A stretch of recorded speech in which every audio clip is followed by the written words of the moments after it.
अध्यात्म से जुड़े देश दुनिया समाज के उन सभी सज्जनों का मेरे इस चैनल में स्वागत है। और आज का मेरा विषय है एक ऐसा मन जहां सब कुछ संभव है, भाग 4। आज के इस विषय में ईश्वर से जुड़ने के संबंध में हम जानने की कोशिश करेंगे।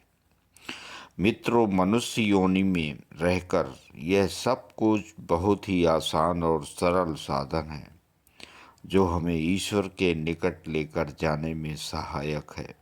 मित्रों, वैसे तो ईश्वर के निकट लेकर जाने के हजारों माध्यम हैं और इन सभी माध्यमों की चर्चा करना बहुत मुश्किल है, लेकिन फिर भी हम कुछ विशेष पहलुओं पर चर्चा करने की कोशिश करेंगे। जैसा कि मैं अपने पिछले कुछ वीडियोज़ में बता चुका हूँ कि ईश्वर से जुड़ने के लिए सर्वप्रथम अपने खुद के ऊपर काम करना अनिवार्य है, क्योंकि जब तक आपका खुद का मन मस्तिष्क सकारात्मक नहीं हो जाता तब तक आप ईश्वर को नहीं समझ सकते। ईश्वर को समझने के लिए सबसे पहले खुद को समझना होगा, जिसमें सबसे पहले नंबर पर अपने विचारों को शुद्ध करना होगा। और यह तब संभव होगा जब आप अपनी सारी नकारात्मक सोच को दूर कर पाएंगे।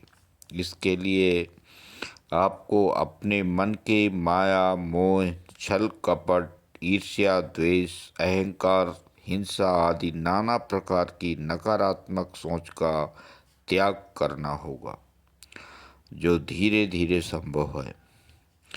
मित्रों, ये नकारात्मक सोच अपने खुद के किए कर्मों द्वारा उत्पन्न एक कर्मा का नाम है।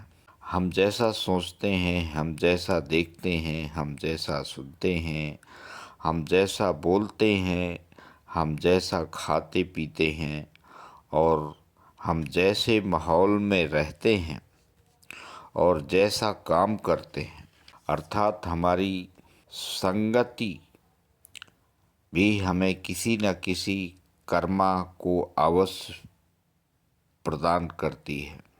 मित्रों, आपको मेरी इन पंक्तियों द्वारा अवश्य समझ में आ रहा होगा कि यह कितना भारी भरकम विषय है, जिसका पूरा वर्णन करना एक मुश्किल काम है। तो दोस्तों, पहला काम तो हम सभी को ज्ञात हो गया कि सबसे पहले खुद के ऊपर काम करना है, जिसमें एक पहलू पर आज मैंने चर्चा की और उसका दूसरा पहलू अपने अंतःकरण की सफाई, अर्थात हमारे शरीर में विद्यमान एक विशेष प्रकार की शक्ति हमें सब कुछ करने की प्रेरणा देती है, जिसको हमारे ऋषि मुनियों ने कुंडलिनी शक्ति का नाम दिया हुआ है, जिसे हम 7 प्रकार के चक्रों के नाम से भी जानते हैं, जो किसी किसी मनुष्य के चक्र सुप्त अवस्था में रहते हैं और किसी किसी मनुष्य के चक्र जागृत अवस्था में रहते हैं। तो इस प्रकार हमें अपनी कुंडलिनी शक्ति को भी जागृत करना होगा और इसके बाद ही हम आगे कुछ करने की कोशिश कर सकते हैं। तो दोस्तों, इस विषय को यदि हम धीरे धीरे आगे बढ़ाएंगे, इस पर धीरे धीरे काम करेंगे, तो मजबूत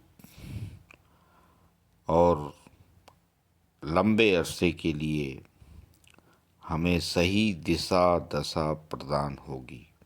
इसलिए आज इतना ही। चैनल को लाइक, सब्सक्राइब और शेयर करने के लिए आप सभी को मेरी तरफ से बहुत बहुत धन्यवाद।